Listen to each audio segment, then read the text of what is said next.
Vous vous êtes peut-être déjà posé la question de comment un entrepreneur qui a réussi prend-il des décisions.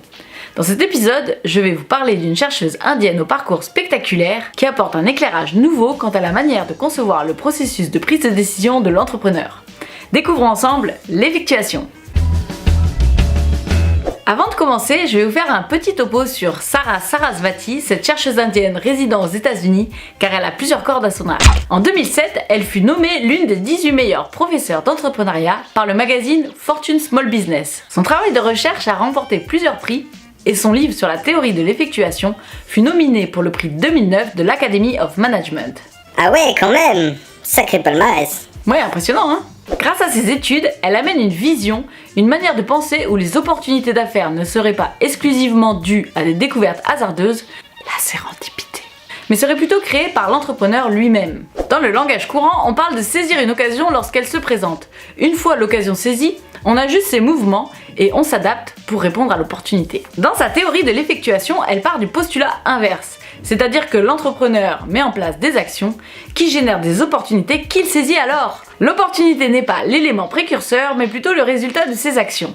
Je comprends rien! Bon, si c'est pas clair, je vais expliquer le tout avec une métaphore. Waouh! Métaphore! Vous devez organiser un repas avec des amis. Deux possibilités.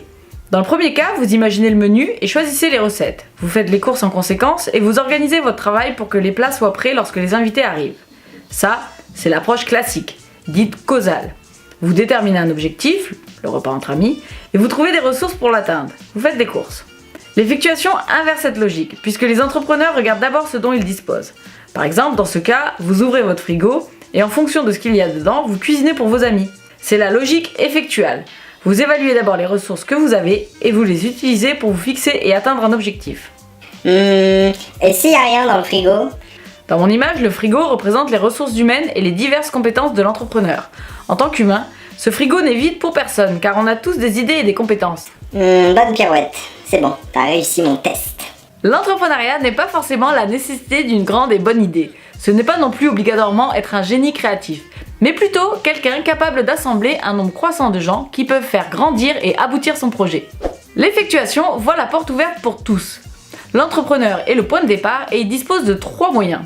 Sa personnalité, ses relations et ses connaissances. Ce sont des moyens universels à la portée de tout le monde, quel que soit son âge, son statut, son genre, etc. Pour être entrepreneur, il n'y a pas de qualité particulière.